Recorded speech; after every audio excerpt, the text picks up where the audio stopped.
तो board exam में बस समझ लीजिए 4 महीने बचे और ऐसे में ना दिमाग में एक ही सवाल घूमता रहता है। मतलब सच में क्या 4 महीनों में 90% से ज्यादा स्कोर किया जा सकता है, चाहे तैयारी अभी किसी भी लेवल की हो? क्या ये टारगेट अचीव हो सकता है? तो इसका जवाब है हाँ, बिल्कुल हो सकता है। ये पूरी तरह से पॉसिबल है। बस चाहिए एक स्मार्ट, एक फोकस स्ट्रैटेजी। और आज हम उसी मास्टर प्लान को डिकोड करने वाले हैं। तो आज हम क्या क्या देखने वाले हैं? पहले तो ये समझेंगे कि 4 महीने काफी हैं भी या नहीं। फिर देखेंगे 120 दिन का मास्टर प्लान, हर हफ्ते की स्ट्रैटेजी, कमजोर और मजबूत सब्जेक्ट्स को कैसे हैंडल करना है, सफलता के कुछ जरूरी नियम और आखिर में एक फाइनल मंत्र। ये समझिए कि ये 90% प्लस तक पहुंचने का पूरा रोड मैप है। तो चलिए शुरू करते हैं। तो सबसे पहले चलिए इस टेंशन को ही खत्म करते हैं कि भाई टाइम बहुत कम है। सच तो ये है कि ये टाइम कम नहीं है, बल्कि एक मौका है जिसे एक सही रणनीति से बुनाना है। देखिए, हिसाब लगाते हैं। 4 महीने मतलब मोटे तौर पर 120 दिन। लेकिन हम मानकर चलते हैं कि भाई त्योहार आएंगे, कोई बीमार पड़ सकता है या कोई और काम आ गया, तो 10 दिन तो ऐसे ही निकल जाएंगे। तो अपने पास तैयारी के लिए बचते हैं पूरे 110 दिन। और यकीन मानिए ये 110 दिन काफी हैं। तो अब बात करते हैं उस मास्टर प्लान की। इन 110 दिनों को इस्तेमाल करने का सबसे असरदार तरीका। इसे आप अपनी सफलता का ब्लूप्रिंट भी कह सकते हैं। अच्छा, तो इस 110 दिन के प्लान को हमने 4 हिस्सों में बांटा है। ध्यान से देखिए। पहले 40 दिन, इसमें सिर्फ और सिर्फ पूरा सिलेबस खत्म करना है, कुछ और नहीं। फिर अगले 35 दिन, इसमें होगा पहला रिवीजन और साथ साथ आंसर राइटिंग की प्रैक्टिस। इसके बाद अगले 25 दिन, इसमें होगा दूसरा रिवीजन और सैंपल पेपर्स को सॉल्व करना। और आखिरी के जो 10 दिन बचेंगे, उनमें सिर्फ अपने कमजोर टॉपिक्स पर फोकस करना है और फुल लेंथ टेस्ट देने हैं। अब देखिए, इतना बड़ा प्लान तभी कामयाब होगा जब उसे छोटे छोटे हिस्सों में, मतलब हफ्तों में तोड़ा जाए। तो चलिए देखते हैं कि हर एक हफ्ते को कैसे मैनेज करना है। हर हफ्ते ना एक बहुत ही सिंपल लेकिन पावरफुल साइकिल फॉलो करनी है।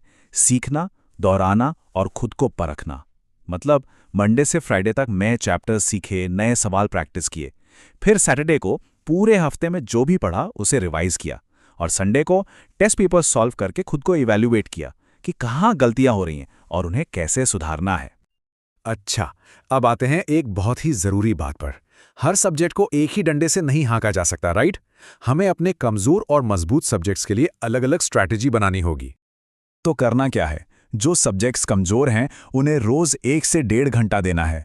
छोटे छोटे टॉपिक से शुरू करना है। मुश्किल चैप्टर्स को हिस्सों में तोड़कर पढ़ना है और जो भी डाउट हो उसे उसी दिन क्लियर करना है। और जो सब्जेक्ट्स पहले से ही मजबूत हैं उन्हें छोड़ना नहीं है, उनकी और भी ज़्यादा प्रैक्टिस करनी है, क्योंकि यही तो वो सब्जेक्ट्स हैं जो हाई मार्क्स बूस्टर का काम करेंगे और फाइनल परसेंटेज को ऊपर ले जाएंगे। और हाँ, एक बात और गांठ बांध लीजिए। बोर्ड एग्जाम में सिर्फ ये मैटर नहीं करता कि कितना आता है, बल्कि ये भी मैटर करता है कि उसे लिखते कैसे हैं। पॉइंट्स, हेडिंग्स और डायग्राम्स का इस्तेमाल करने से मार्क्स सच में बेहतर मिलते हैं। देखिए, सिर्फ पढ़ने का टाइम टेबल बना लेना काफी नहीं होता। कुछ ऐसी आदतें भी होती हैं जो इस प्लान को सफल बनाती हैं। तो चलिए अब उन जरूरी नियमों पर एक नजर डालते हैं। पूरी रिवीजन स्ट्रैटेजी सिर्फ एक नंबर के आसपास घूमती है, और वो नंबर है 3। बस इस एक पावरफुल नंबर को याद रखना है।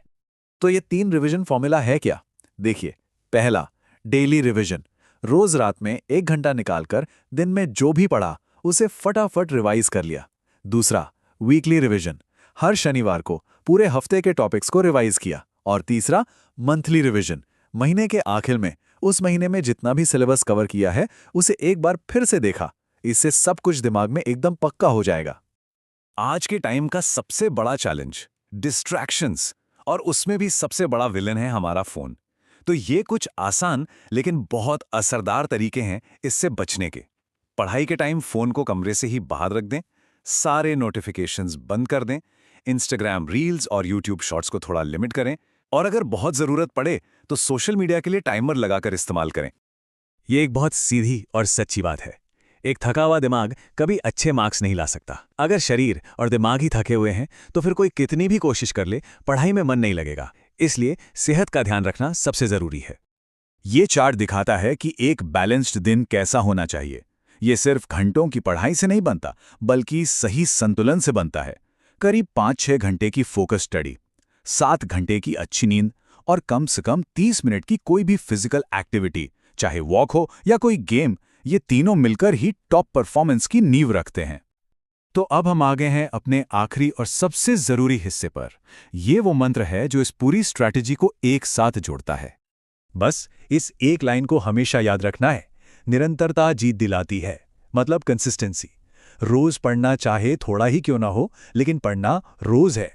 एक दिन 10 घंटे पढ़कर अगले 3 दिन किताब ना छूने से लाख गुना बेहतर है कि रोज 4 घंटे पढ़ा जाए। कंसिस्टेंसी ही सक्सेस की चाबी है। और इस बात पर पूरा यकीन करना होगा, 90% से ज्यादा नंबर लाना सिर्फ कुछ टॉपर कहे जाने वाले स्टूडेंट्स के लिए नहीं है। अगर दिशा सही हो और मेहनत की जाए तो कोई भी स्टूडेंट इसे हासिल कर सकता है। तो अब सवाल यह है कि ये 110 दिन की यात्रा शुरू कब होगी? कल से? अगले हफ्ते से? नहीं, इसकी शुरुआत होगी आज से, अभी से। अब वक्त है इस प्लान पर एक्शन लेने का।